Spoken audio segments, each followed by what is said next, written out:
भारत आज दुनिया की चौथी सबसे बड़ी अर्थव्यवस्था बन के उभरी है। भारत ने हाल ही कुछ दिनों में जापान जैसे विकसित देश को पीछे छोड़ा। इससे पहले चौथी स्थान पर जापान थी और भारत पांचवें स्थान पर था। अभी कुछ दिन पहले IMF द्वारा एक रिपोर्ट जारी किया गया है जिसमें बताया गया है कि भारत अब अर्थव्यवस्था में चौथी पायदान पर पहुंच चुका है।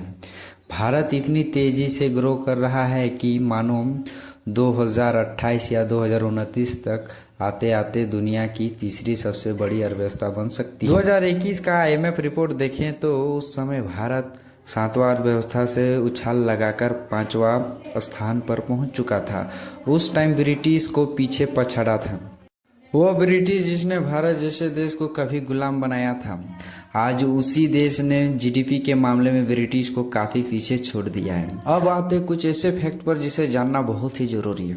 आज हम अपने आप को दुनिया का सबसे चौथा बड़ी अर्थव्यवस्था के रूप में देख रहे हैं और हमने जापान जैसे देश को पीछे छोड़ा है। यह बात तो सत्य है, लेकिन जापान हमारे देश से 3 गुना डेवलप कंट्री है। जहां हमारा प्रति व्यक्ति आय लगभग $3000 है, वहीं पर जापान की प्रति व्यक्ति आय $15,000 है।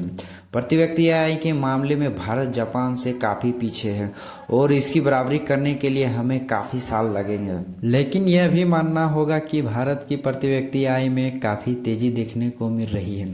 जहां 2014 के समीप $1400 था, आज लगभग $3000 हो गया है। भारत भी तेजी से ग्रोथ कर रहा है। बात रही जापान की, तो जापान हमारे देश से पहले से ही विकसित देश था और एक कम जनसंख्या वाला भी देश है, जिसके चलते प्रति व्यक्ति आय अधिक है। जापान अपने देश के प्रोडक्ट को दुनिया भर में सप्लाई करती है और टेक्नोलॉजी भी बेहतरीन है भारत से।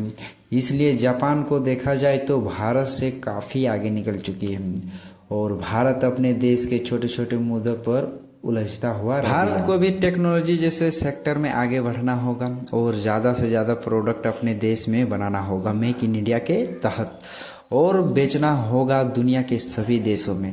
तभी हम हर मामले में जापान की बराबरी कर पाएंगे।